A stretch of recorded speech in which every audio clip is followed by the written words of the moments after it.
A tanker has just been stormed at sea. Armed forces, fast boats, helicopters overhead, and the timing is not random here. Here's what really happened. You're watching TimesXP. My name is Rityatri, and Iran's Revolutionary Guard, they seized a foreign crew oil tanker right inside the Persian Gulf, one of the most sensitive waterways on the planet Earth. No warning shot for the cameras, no dramatic press conferences, just a sudden interception and very bold message. But you know why now? Why this tanker? That's the real story. Days earlier, the United States seized an oil tanker near Venezuela, allegedly carrying Iranian-linked crude in violation of sanctions. Washington called it law enforcement. Tehran saw it as provocation, and now Iran has responded not with words but with actions. Basically, it's a tit for tat at the sea. Yes, it looks less like a coincidence and more like maritime chess. One tanker seized near Venezuela, another tanker seized in the Persian Gulf. Different oceans, same message. Well, if you touch our oil route, we can touch yours. Yes, that's Iran's official line.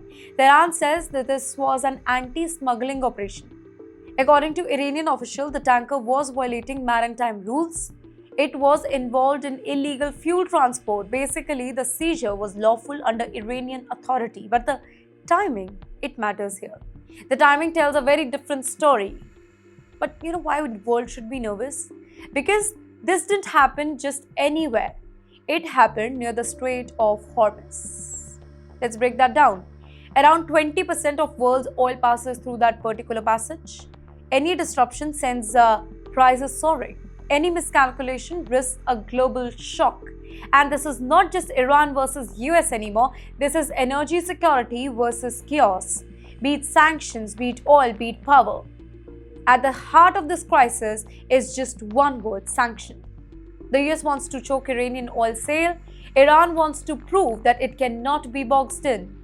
So, what happens? Oil tanker becomes the pressure point. In fact, navies become messengers and shipping lanes turn into battlefield. And what about global trade here? Well, shipping companies are watching closely. Insurers are nervous. Energy markets are tensed. Oil traders are recalculating the risk here hour by hour, because once tankers become target, there is no route that feels truly safe. Well, is this going to escalate? That is the unanswered question right now. So far, there is no casualty that is reported, no shot fired publicly, no formal military clash. But escalation today don't start with missiles, right? It starts with signal, and this signal is loud and clear.